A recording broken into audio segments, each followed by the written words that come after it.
Sarah Martinez had always been different from the other recruits at the Naval Special Warfare Training Center in Coronado, California. While her fellow trainees pushed themselves to their physical limits during the grueling combat exercises, Sarah seemed to have mastered the art of finding the most comfortable spots to take quick naps. The morning sun beat down mercilessly on the training grounds as Instructor Williams barked orders at the sweating recruits. "Move, move, move! This isn't summer camp!" His voice echoed across the obstacle course where 32 hopeful candidates scrambled through mud pits, scaled walls, and army-crawled under barbed wire. All except Sarah. She had found a shaded spot behind a supply crate near the medical station. Her eyes were closed, her breathing steady and peaceful, as if she were lounging in a hammock on a tropical beach rather than participating in one of the most demanding military training programs in the world. "Martinez!" Instructor Williams' voice cracked like a whip. "What do you think you're doing?" Sarah opened one eye lazily. "Conserving energy, sir. Isn't that part of survival training?" The other recruits exchanged glances. Some rolled their eyes, others shook their heads in disbelief. This was the third time this week that Sarah had been caught sleeping during exercises. Most of them wondered how she had even made it through the initial selection process. Marcus Thompson, a former college football player from Texas, wiped sweat from his forehead and muttered to his training partner, "I don't get it. How is she still here? The rest of us are busting our backs. And she's treating this like a spa retreat." Indeed, Sarah's behavior was puzzling to everyone around her. During physical training sessions, she would start strong but quickly find reasons to step aside. A twisted ankle here, feeling dizzy there, needing to use the bathroom at the most convenient times. Yet somehow, she never seemed to fail any of the official evaluations. The truth was, Sarah had always been a master of reading people and situations. Growing up in a military family, she had learned early that sometimes the smartest strategy was to appear less capable than you actually were. Her father, a retired Marine colonel, had taught her that observation was often more valuable than participation. During hand-to-hand combat training, while other recruits grappled and sweated on the mats, Sarah would claim a minor injury and sit on the sidelines, watching intently. She observed every technique, every mistake, every instructor's teaching method. Her notebook was filled with detailed observations about fighting styles, weaknesses she noticed in her fellow trainees, and tactical insights that others missed while they were too busy trying to prove their physical prowess. "Martinez seems to think this is optional," grumbled Jenny Rodriguez, a former police officer from Miami who had been working twice as hard as anyone else to prove herself in the male-dominated environment. "Some of us actually want to be here." But what Jenny and the others didn't know was that Sarah wanted to be there more than anyone. She had dreamed of special operations since she was 8 years old, watching her older brother deploy with the Rangers. The difference was that Sarah understood something her fellow recruits didn't. This wasn't just about physical strength or endurance. It was about intelligence, strategy, and knowing when to reveal your true capabilities. Every night, while her exhausted bunkmates collapsed into their beds, Sarah would quietly review the day's events in her mind. She memorized every detail of the training facility, every routine of the instructors, every pattern in the exercises.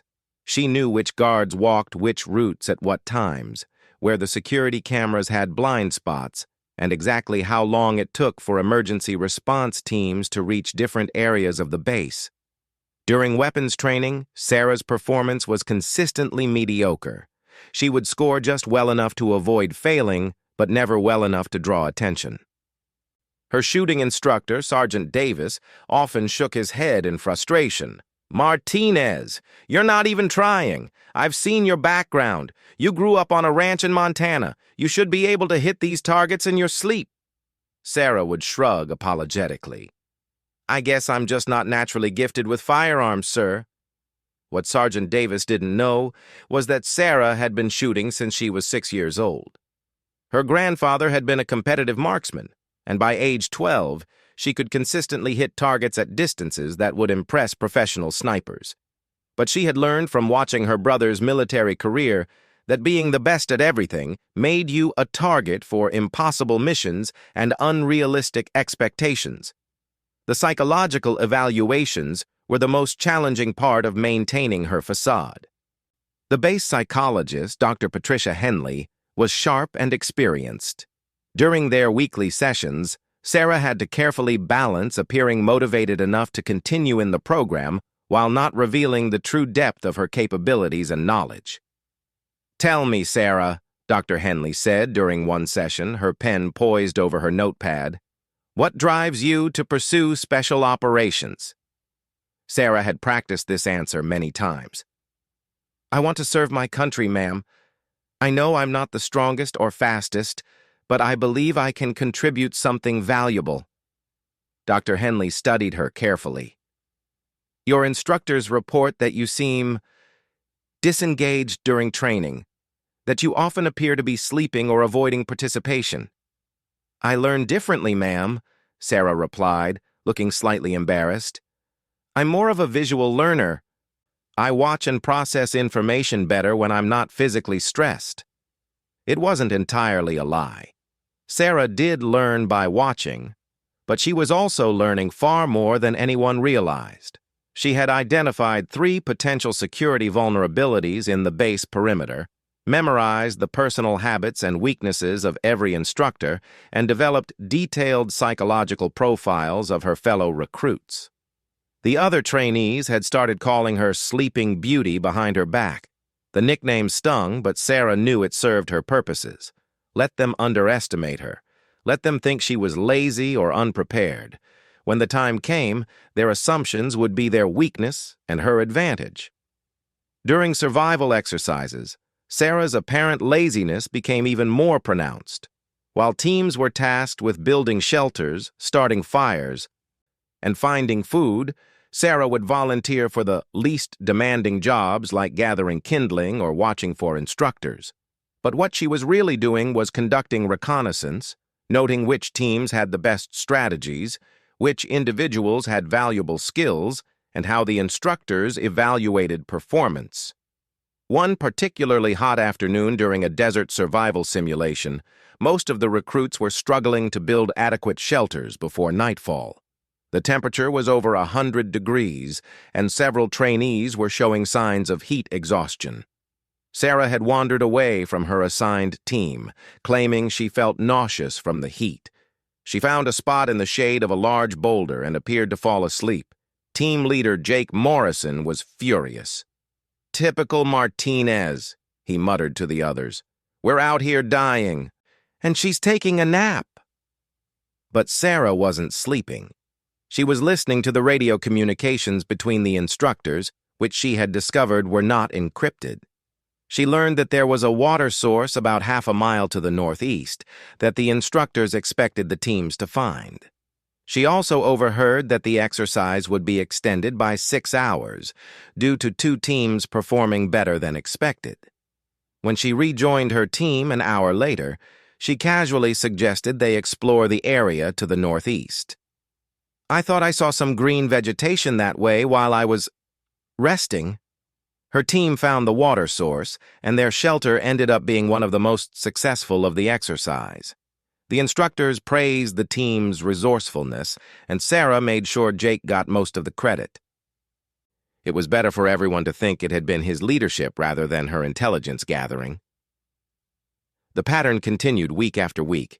Sarah would appear lazy, disengaged, or incompetent during the obvious portions of training, but somehow her team or unit would always perform well when it mattered. She was careful to ensure that her contributions appeared accidental or minimal, always deflecting credit to others. Her bunkmate, Lisa Chen, a former Navy intelligence specialist, began to notice the pattern. "It's weird," she confided to Jenny one evening. "Every time Martinez seems to slack off, somehow things work out better for whoever she's working with. It's like she has the best luck in the world." "Luck has nothing to do with it," Jenny replied, still bitter about carrying extra weight during exercises because of Sarah's frequent injuries. Some people just coast on other people's hard work. But Lisa wasn't convinced. She had been trained to notice patterns and anomalies, and Sarah Martinez was definitely an anomaly. There was something about the way Sarah's eyes tracked movement during briefings, how she always seemed to know which direction to suggest during navigation exercises, and how she never seemed genuinely surprised by any changes to training schedules or procedures. The instructors themselves were divided about Sarah. Some saw her as a weak link who was somehow slipping through the cracks of their evaluation system. Others, particularly the more experienced ones, sensed that there was more to her than met the eye. Chief Petty Officer Reynolds, who had been training special operations candidates for over 15 years, made a note in Sarah's file. Recruit Martinez presents an interesting case. While her overt performance metrics are consistently average to below average, units that include her consistently outperform expectations. Recommend continued observation and evaluation. As the weeks passed, the training intensified. The physical demands increased, the psychological pressure mounted, and the group began to thin out as recruits either quit or were eliminated. Through it all, Sarah maintained her strategy of appearing just competent enough to continue while never standing out for exceptional performance. During night navigation exercises, while other recruits struggled with map reading and compass work in the darkness, Sarah would claim difficulty seeing and ask to partner with someone else.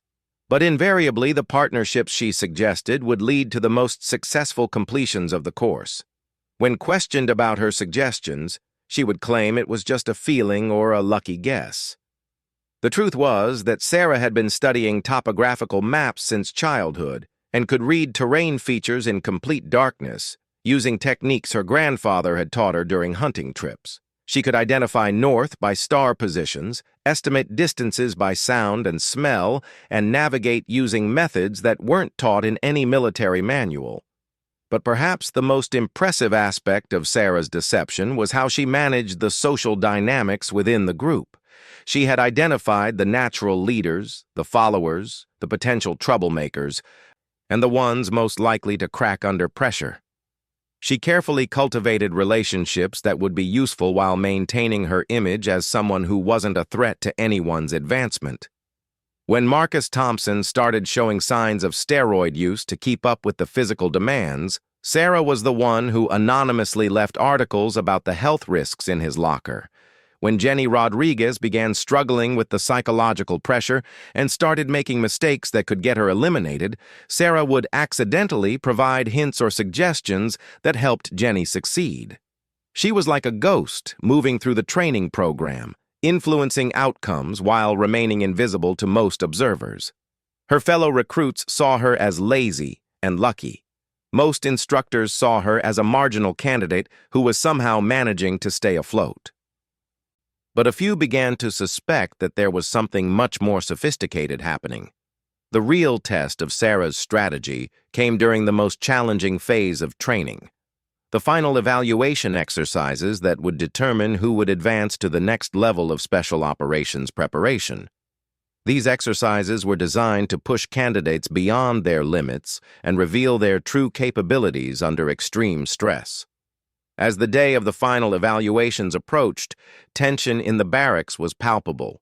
Recruits who had trained together for months knew that many of them would not make it through the next phase. Some had already begun making backup plans for their military careers. Sarah, as usual, appeared calm and unconcerned. She spent the evening before the evaluations reading a novel in her bunk, while others frantically reviewed training materials or worked out in the gym.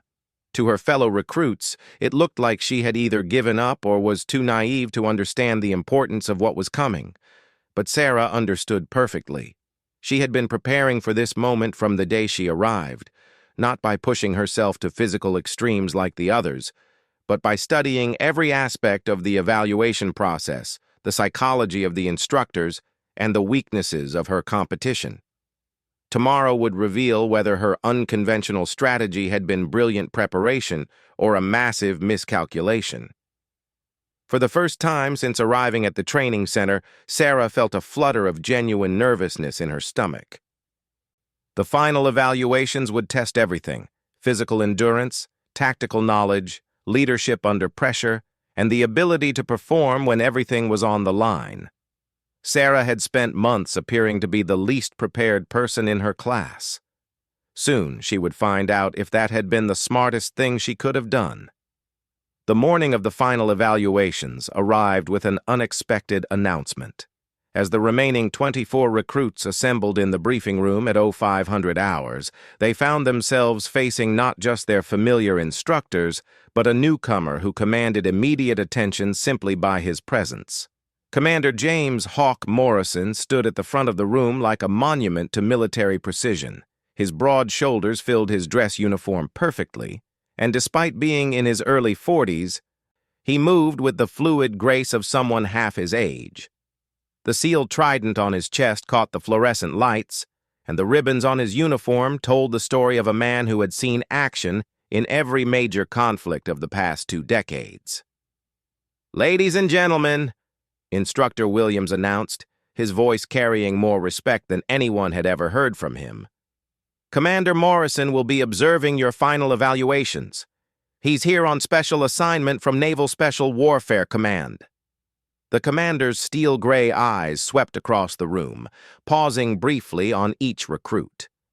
When his gaze reached Sarah, she felt something she hadn't experienced in months of training, the sensation of being truly seen. For just a moment, those penetrating eyes seemed to look right through her carefully constructed facade. "I've reviewed all of your files," Commander Morrison spoke for the first time, his voice carrying the quiet authority of someone accustomed to being obeyed without question. "Some of you have impressed your instructors with your physical capabilities. Others have shown tactical thinking. A few have demonstrated leadership potential." He paused, letting his words sink in. "But what I'm looking for today is something different. Something that can't be taught in any classroom or developed through any exercise.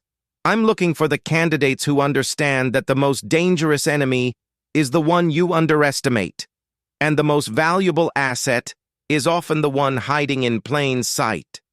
Sarah felt her pulse quicken. There was something in his tone, something in the way he had looked at her. That suggested this wasn't going to be a typical evaluation. She glanced around the room and noticed that several of the instructors were watching the commander with expressions of curiosity mixed with apprehension. The first phase of evaluation began immediately after the briefing. Unlike previous exercises, the recruits were not told what they would be tested on. They were simply divided into teams of 4 and given sealed orders that were not to be opened until they reached designated coordinates 5 miles away. Sarah found herself paired with Marcus Thompson, Jenny Rodriguez, and David Park, a quiet former Marine who rarely spoke but had consistently performed well in all training exercises.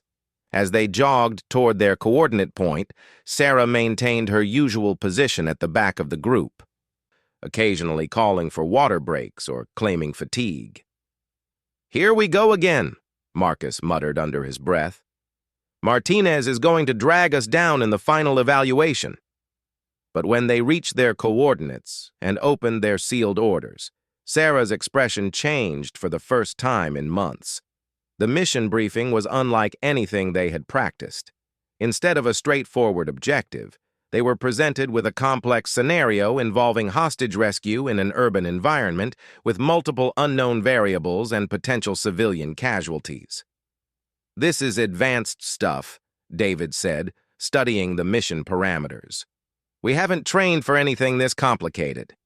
Jenny was already spreading out maps and equipment. "We need to move fast. The other teams probably got similar missions, and we're going to be evaluated against their performance." Sarah read the briefing twice, her mind racing through possibilities. She recognized elements of the scenario from case studies she had read about real SEAL operations in Somalia and Afghanistan. More importantly, she noticed details in the mission parameters that the others had missed, subtle inconsistencies that suggested this wasn't just a training exercise, but a test of something much deeper. Wait, she said quietly, causing the others to look at her in surprise. It was the first time Sarah had spoken with authority during any group exercise. "What is it, Martinez?" Marcus asked impatiently. "We don't have time for one of your rest breaks." Sarah pointed to a section of the briefing. "Look at the timeline. We're supposed to reach the objective within 2 hours, but the mission requires 4 different phases that would realistically take at least 3 hours to complete properly. And look at this," she indicated another paragraph. "The civilian population density doesn't match the building layouts they've described." The others stared at her. This was more analysis than Sarah had contributed in months of training combined. "So what are you saying?" Jenny asked slowly. "I'm saying this isn't just about completing the mission," Sarah replied, her voice growing stronger. "They're testing whether we can recognize when something doesn't add up, whether we'll blindly follow orders or think critically about what we're being asked to do." David nodded slowly. "That makes sense. In real operations, intelligence is often incomplete or contradictory. They want to see how we handle ambiguity." For the first time since training began, Sarah took the lead in planning their approach. Her teammates watched in amazement as she laid out a strategy that accounted for the inconsistencies in their briefing while still accomplishing the primary objectives. She suggested contingency plans they hadn't considered and identified potential complications that weren't mentioned in their orders. "How do you know all this?" Marcus asked, genuine curiosity replacing his earlier irritation. Sarah hesitated for a moment, then decided that partial truth was better than continued deception. "I've been paying attention during briefings. I read a lot of military history in my spare time." What she didn't tell them was that she had been studying advanced tactical manuals since she was 12 years old, or that her photographic memory had allowed her to memorize detailed analyses of every major special operations mission of the past 30 years. As they moved toward their objective, Sarah continued to surprise her teammates. She identified the best approach routes, spotted potential ambush sites, and suggested modifications to their plan based on real-time observations of the training environment. When they encountered unexpected obstacles, she adapted their strategy with a flexibility that impressed even David, who had combat experience. But perhaps most importantly, Sarah began to reveal her true physical capabilities. When they needed to scale a 12-foot wall quickly and quietly, she went first, moving up the surface with a fluid efficiency that made it look effortless. When they had to cross an open area under potential observation, she demonstrated movement techniques that were far more advanced than anything they had been taught. "Martinez," Jenny whispered as they took cover behind a concrete barrier. "Where did you learn to move like that?" "My grandfather taught me to hunt," Sarah replied simply, though that explanation hardly covered the advanced military tactics she was employing. Their mission was a complete success, but more importantly, they completed it in a way that demonstrated critical thinking, adaptability, and tactical sophistication. When they returned to the debriefing point, they found that most other teams had either failed their missions entirely or completed them in ways that revealed they had missed the deeper purpose of the evaluation. Commander Morrison was waiting for them personally, along with several instructors taking notes. His expression was unreadable as he reviewed their after-action report. "Interesting approach," he commented after several minutes of silence. "Walk me through your decision-making process." Sarah glanced at her teammates, who were all looking at her expectantly. For months, she had deflected attention and avoided taking credit for anything. But something about Commander Morrison's presence made her feel that continued deception might be more dangerous than revelation. "Sir," she began carefully, "we identified several inconsistencies in the mission parameters that suggested this was a test of critical thinking rather than just tactical execution. We developed a flexible plan that would allow us to adapt to changing circumstances while still accomplishing the primary objectives." Commander Morrison's eyes narrowed slightly. "And who identified these inconsistencies, specifically?" Marcus started to answer, but Sarah spoke first. I did, sir. I noticed that the timeline and population density figures didn't align with the described environment. I see, the commander said softly. And how exactly did you acquire the knowledge necessary to recognize those discrepancies? Sarah felt like she was standing on the edge of a cliff. Every instinct told her to deflect, to minimize her contribution, to return to the safety of being underestimated. But Commander Morrison's gaze held hers with an intensity that made deception feel impossible. I study military history and tactics in my spare time, sir. I've read extensively about special operations missions and the factors that contribute to their success or failure. Extensively, the commander repeated. Can you give me an example? Sarah's mind raced through hundreds of possible answers. She chose carefully. Operation Gothic Serpent in Mogadishu demonstrated the importance of having multiple contingency plans when operating in urban environments with unclear civilian situations, sir. The timeline inconsistencies in today's mission reminded me of some of the intelligence failures that complicated that operation. Commander Morrison was quiet for a long moment. Around them, other teams were arriving and beginning their debriefings, but he seemed oblivious to the activity. Martinez, he said finally, I'd like you to remain after the other debriefings are complete. I have some additional questions for you.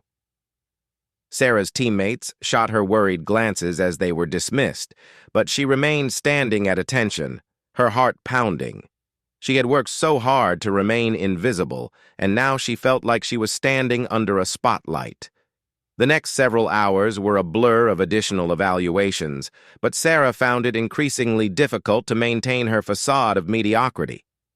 Commander Morrison seemed to be watching her specifically, and she caught him taking notes whenever she performed any task.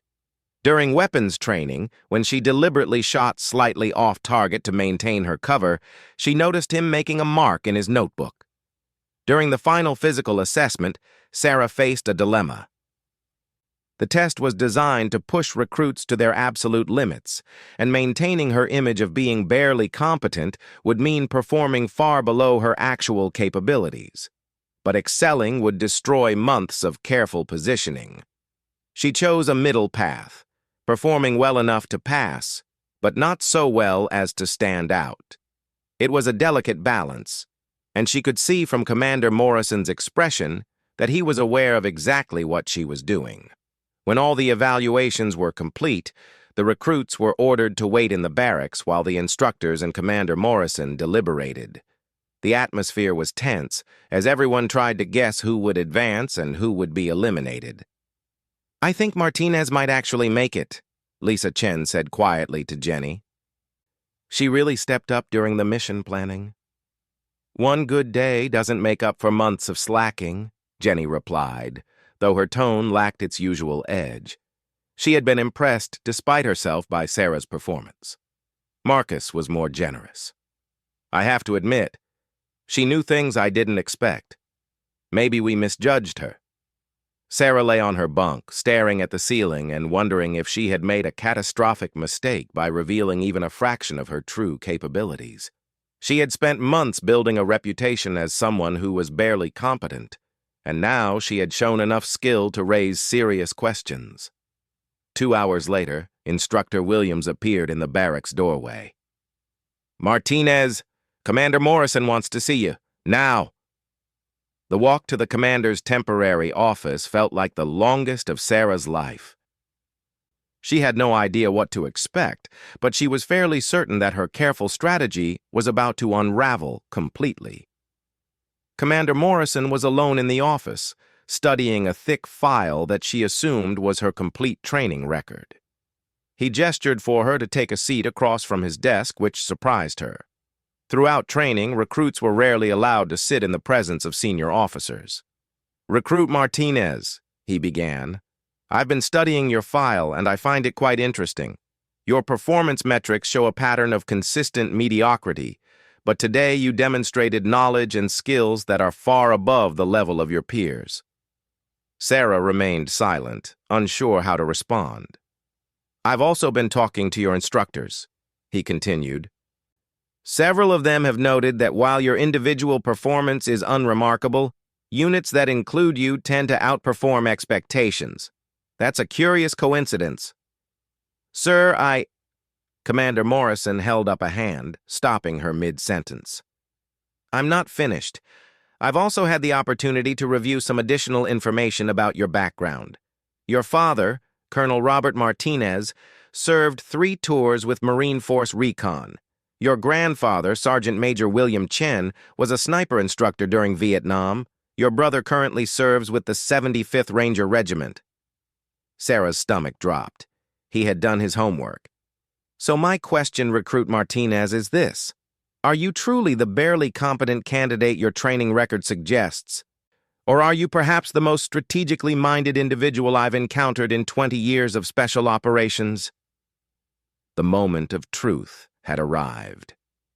Sarah looked into Commander Morrison's eyes and made a decision that would change everything. Sir, I believe that the most dangerous operators are those who are consistently underestimated by their enemies. Commander Morrison smiled for the first time since she had met him. It was not a pleasant smile. Indeed they are, Recruit Martinez. Indeed they are. Commander Morrison leaned back in his chair, studying Sarah with the calculating gaze of a predator evaluating potential prey. The silence stretched between them for what felt like an eternity before he spoke again. Tell me, Martinez, what do you know about Operation Neptune's Spear? Sarah's pulse quickened. Neptune's Spear was the code name for the raid that killed Osama bin Laden.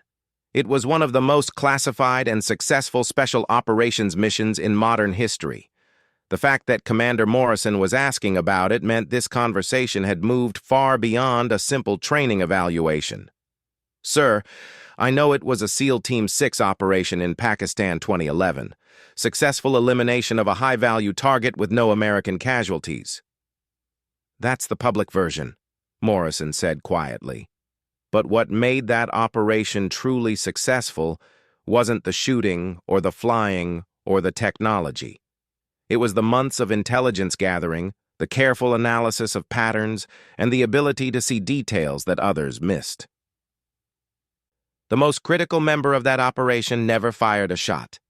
He opened her file and pulled out a photograph that made Sarah's blood run cold. It was a surveillance photo of her grandfather, taken sometime in the 1970s, with classified stamps across the bottom. Your grandfather wasn't just a sniper instructor, was he, Martinez? Sarah stared at the photograph, her mind racing. Her grandfather had always been secretive about parts of his military service, claiming that some stories were not for family dinners. But she had always assumed he was just being modest about his wartime experiences. I don't understand, sir. Sergeant Major Chen was one of the first operators in what would eventually become the intelligence support activity. He spent his career teaching people how to hide in plain sight, how to gather information without being detected, and how to appear insignificant while accomplishing extraordinary things. Commander Morrison pulled out another document, this one with her father's name at the top. Your father's Force Recon service included 3 classified missions that officially never happened. And your brother's current assignment with the Rangers isn't exactly what his public record indicates. Sarah felt like the ground was shifting beneath her feet. Sir, I still don't understand what this has to do with... It has everything to do with why you've spent 4 months pretending to be something you're not, Morrison interrupted. And it has everything to do with why I'm here. He stood up and walked to the window overlooking the training grounds where her fellow recruits were still waiting to learn their fates. 3 weeks ago, Naval Intelligence identified a security breach at this facility. Someone has been feeding information about our training methods, our evaluation criteria, and our candidate selection processes to foreign intelligence services. We know the leak is coming from inside the training program, but we don't know who or how. Sarah's mind immediately began processing this information. A security breach would explain some of the things she had observed, the unencrypted radio communications, the predictable patterns in exercise scheduling, the way certain instructors seemed unusually interested in candidate backgrounds. "Sir, are you suggesting that one of the recruits—" "I'm not suggesting anything," Morrison said, turning back to face her. "I'm telling you that we've identified 17 potential suspects among the remaining candidates, and we need someone who can observe them without being detected.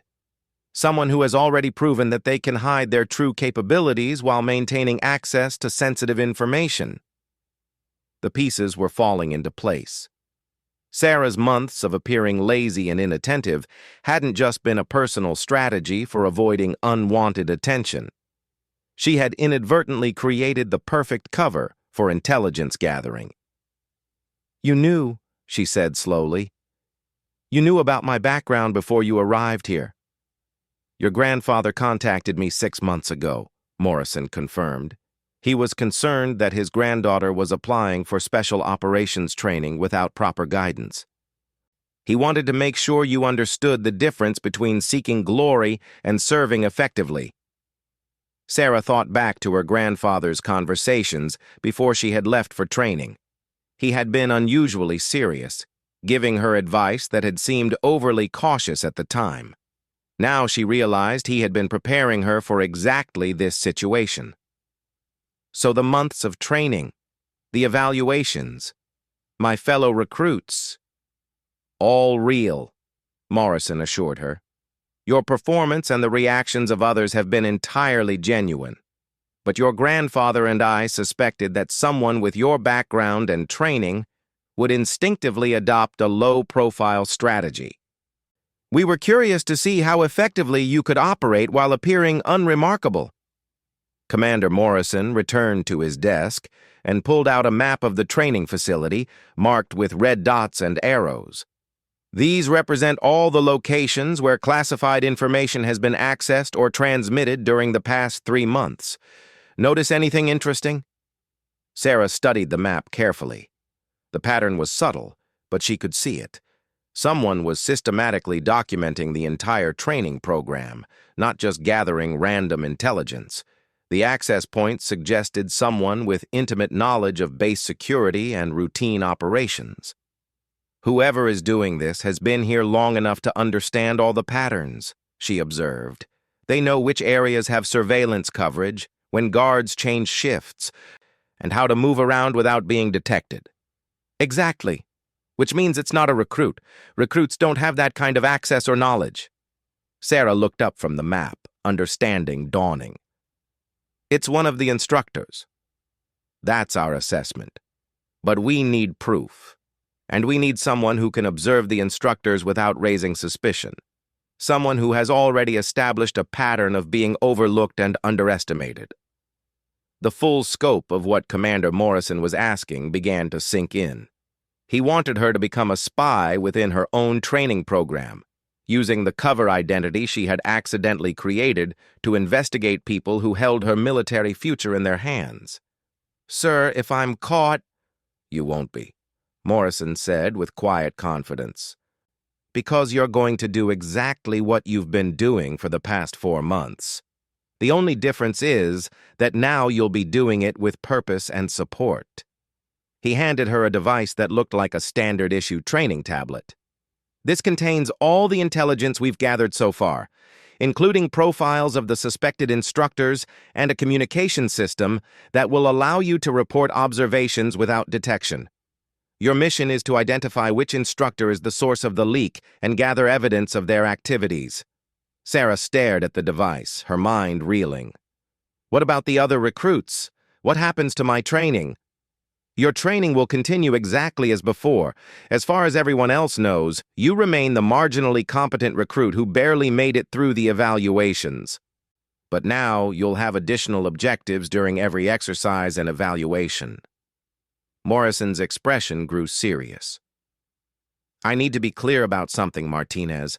This isn't a training exercise. The intelligence being leaked from this facility is getting people killed in the field. Real operators on real missions are dying because someone is selling our methods and capabilities to enemy forces." The weight of responsibility settled on Sarah's shoulders like a lead blanket. Everything she had done up to this point had been about her own advancement and survival. Now she was being asked to use those same skills to protect other people's lives. "There's one more thing," Morrison continued. "We believe the leak is being orchestrated by someone who suspects we're getting close to identifying them. They may be planning to accelerate their intelligence gathering or eliminate potential threats to their operation. That means you could be walking into a dangerous situation." Sarah thought about her fellow recruits sleeping in their bunks, unaware that their training program had been compromised. She thought about her brother and other special operations personnel whose lives depended on the security of their training and methods. The choice wasn't really a choice at all. "What do you need me to do, sir?" Commander Morrison smiled, and this time it was genuine. "I need you to continue being exactly what everyone thinks you are, a recruit who doesn't seem particularly observant or capable. But I also need you to be what your family trained you to be, someone who can see what others miss and gather intelligence without being detected." Over the next hour, Morrison briefed Sarah on the technical aspects of her new mission. The tablet contained encrypted communication software, digital analysis tools, and a comprehensive database of information about the suspected instructors. She would continue attending all regular training activities while conducting her investigation during breaks, meals, and downtime periods. "Your primary suspects are Instructor Williams, Sergeant Davis from Weapons Training, and Chief Reynolds from Tactical Operations," Morrison explained. "Each of them has had access to the compromised information, and each has displayed behavior patterns that warrant investigation." Sarah studied the profiles of the three men. Williams was the harsh drill instructor who had been riding the recruits since day one. Davis was the weapons specialist who had consistently criticized her shooting performance. Reynolds was the tactical expert who had made positive notes about her in his evaluations. "Sir, Chief Reynolds has been one of the few instructors who seem to recognize that I might have hidden capabilities. If he's the leak, he might already suspect that I'm not what I appear to be." "That's a good observation," Morrison acknowledged, "which is why your investigation of him will need to be particularly careful. If Reynolds is our target, he's already demonstrated that he's smarter than the others." As their briefing concluded, Commander Morrison stood and extended his hand to Sarah.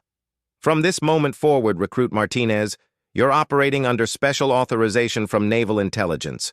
Your true mission is classified above the security level of everyone else in this facility, including the base commander." Sarah shook his hand, feeling the weight of her new responsibility.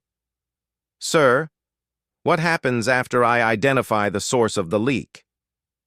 "That depends on what you find and how dangerous the situation becomes," Morrison replied. "But I can tell you this. Your grandfather would be proud of what you're about to do. You're carrying on a family tradition of service that goes back 3 generations." As Sarah walked back to the barracks, her mind was spinning with new information and responsibilities. Her fellow recruits were still awake, eager to hear about her meeting with Commander Morrison. "So what did he want?" Marcus asked as soon as she entered the room. Sarah had to resist the urge to smile at how easy the lie came to her now. "He wanted to discuss some inconsistencies in my background check. Nothing serious, just bureaucratic stuff." "That's it?" Jenny seemed disappointed. "We thought maybe you were in trouble for something." "No trouble," Sarah replied, settling onto her bunk. "Just paperwork." But as she lay in the darkness listening to her fellow recruits settle down for sleep, Sarah's mind was far from rest. Tomorrow, her real training would begin. She would continue to appear as the lazy, unremarkable recruit that everyone expected her to be, while simultaneously conducting one of the most important intelligence operations of her military career. The next morning brought an announcement that would test Sarah's new mission immediately. Instructor Williams stood before the remaining recruits with an expression even more serious than usual. "Ladies and gentlemen, you have successfully completed the basic evaluation phase of your training. However, based on recent security assessments, we will be implementing some changes to your daily routine and training schedule. Sarah felt a chill run down her spine. Changes to routine could either help or hinder her investigation, depending on their nature. Effective immediately, all training activities will be conducted under enhanced security protocols. This means additional monitoring, restricted access to certain areas of the facility, and modified communication procedures. As Williams continued his briefing, Sarah caught sight of Commander Morrison observing from the back of the room. Their eyes met briefly, and he gave an almost imperceptible nod. The enhanced security measures weren't just about protecting the facility.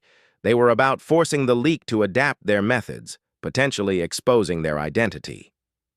The first test of Sarah's new mission came during the morning's tactical exercise. As her team prepared for a simulated urban assault, she noticed that Sergeant Davis was paying unusual attention to their planning process, taking notes on tactics that weren't typically documented during training exercises. Using the observation skills her grandfather had taught her, Sarah began to watch Davis more carefully. She noticed that he had a small device attached to his clipboard that didn't look like standard military equipment. When he thought no one was looking, he would occasionally point it in the direction of the planning sessions, as if recording audio. Sarah activated the encrypted communication app on her tablet and sent her first intelligence report to Commander Morrison. Suspect Davis using potential recording device during tactical planning. Request guidance on further observation. The response came back within minutes. Noted. Continue observation but maintain cover. Do not take any action that would compromise your position. As the day progressed, Sarah found herself operating on 2 levels simultaneously. On the surface, she continued her performance as a mediocre recruit, making minor mistakes and appearing to struggle with concepts that she actually understood perfectly. But underneath, she was conducting sophisticated surveillance of the very people who were supposed to be training her. During lunch, she observed Chief Reynolds having a conversation with someone on his personal cell phone. The conversation itself wasn't unusual, but Reynolds moved to a location that was outside the range of base monitoring equipment. Sarah made note of the time, location, and duration of the call. The afternoon brought weapons training with Sergeant Davis, giving Sarah an opportunity to observe him more closely. As she deliberately shot slightly off target to maintain her cover, she noticed that Davis was indeed using the device on his clipboard to record the training session. More concerning, she observed him making detailed notes about the specific weaknesses and capabilities of individual recruits. When the training day ended, Sarah found herself walking back to the barracks with Lisa Chen, who had become increasingly observant about the dynamics within their group. "Have you noticed anything strange about the instructors lately?" Lisa asked quietly. Sarah's heart rate spiked, but she forced herself to respond casually. "Strange how?" "I don't know, just different. More secretive, maybe, and some of the security procedures seem excessive for a training facility." This was exactly the kind of conversation Sarah needed to avoid, but she also recognized that Lisa's intelligence background made her a potential asset. After a moment of internal debate, she decided to probe for more information. "What kind of things have you noticed?" Lisa looked around to make sure they weren't being overheard. "Yesterday, I saw Sergeant Davis photographing some of our tactical planning documents, and Chief Reynolds has been asking questions about our backgrounds that go beyond normal training curiosity." Sarah filed this information away while maintaining her appearance of casual interest. "Maybe they're just being thorough in their evaluations." "Maybe," Lisa agreed, but she didn't sound convinced. That evening, as Sarah reviewed the intelligence she had gathered during her first day of active investigation, she realized that the scope of the security breach might be larger than Commander Morrison had initially indicated. If multiple instructors were involved, or if they were coordinating their activities, the investigation would be far more complex than simply identifying a single leak. She was encoding her daily report when her tablet chimed with an incoming message from Morrison. Meeting tomorrow 0600 hours. Location: maintenance building behind gymnasium. Come alone and ensure you are not observed. Sarah deleted the message and settled back onto her bunk, her mind racing with possibilities. Tomorrow would bring new challenges and potentially dangerous revelations. But for the first time since arriving at the training center, she felt like she was truly using her capabilities in service of something larger than herself. As she drifted off to sleep, Sarah couldn't help but think about her grandfather's words from months earlier. The most important battles are often fought by people whose names are never known, whose actions are never acknowledged, and whose sacrifices are never celebrated. But those battles are no less crucial for being invisible. Tomorrow, she would find out just how crucial her invisible battle would prove to be. The morning alarm sounded at 05:30, giving Sarah just enough time to dress and make her way to the maintenance building without being missed for the regular formation. The building was dark and empty when she arrived, but Commander Morrison was waiting inside, along with two other individuals she didn't recognize. "Martinez," Morrison said quietly, "I want you to meet Agent Sarah Kim from Naval Intelligence and Technical Specialist Rodriguez from the NSA. They're here because our situation has escalated." Agent Kim stepped forward, her expression grave. "Based on your initial reports and our ongoing investigation, we now believe we're dealing with a coordinated intelligence operation involving multiple individuals within this facility. What you've observed confirms our worst fears." Specialist Rodriguez pulled out a laptop showing sophisticated surveillance data. "We've detected encrypted transmissions leaving this base that correspond directly to your training schedule. Someone isn't just gathering information, they're providing real-time intelligence to external sources." Sarah studied the data, her mind working to connect the patterns she had observed with this new information. "Sir, if they're transmitting real-time data, they must have a way to communicate that doesn't rely on base systems." "Exactly," Morrison confirmed, "which brings us to why we're meeting like this. We need you to help us identify not just who is involved, but how they're communicating and what their ultimate objective might be." Agent Kim handed Sarah a small device that looked like a standard fitness tracker. "This contains advanced surveillance technology that will allow you to detect electronic transmissions and record conversations without being detected. But Sarah, I need you to understand that using this device puts you at significant personal risk." "Risk how?" Sarah asked. "If the people we're investigating discover that they're being monitored, they may take action to eliminate the threat," Rodriguez explained. "These aren't just military personnel who have been compromised. They're part of a sophisticated intelligence network that has already demonstrated they're willing to kill to protect their operation." The weight of the situation settled fully on Sarah's shoulders. She was no longer just conducting surveillance. She was operating against potentially deadly enemies who were hiding among the people responsible for her training. Commander Morrison placed a hand on her shoulder. "Martinez, I need you to know that you can refuse this mission. What we're asking goes far beyond normal training or even normal intelligence work. You would be operating essentially alone, in hostile territory, against enemies who have significant advantages." Sarah thought about her fellow recruits sleeping in their beds, trusting that their training was preparing them for real-world operations. She thought about her brother and other operators whose lives depended on the security of their methods and capabilities. Most of all, she thought about her grandfather's lifetime of service and sacrifice. "Sir, what do you need me to do?" Morrison smiled grimly. "I need you to find out who is betraying your fellow recruits, how they're doing it, and what they're planning next.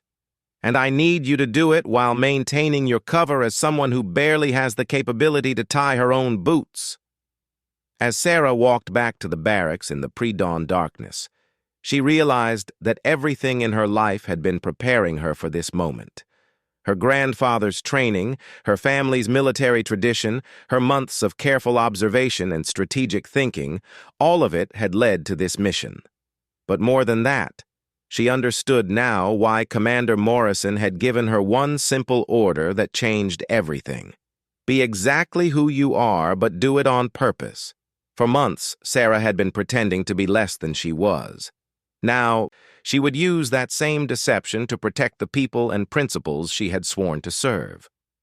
The lazy recruit who slept through training exercises was about to become one of the most important intelligence assets in naval special warfare.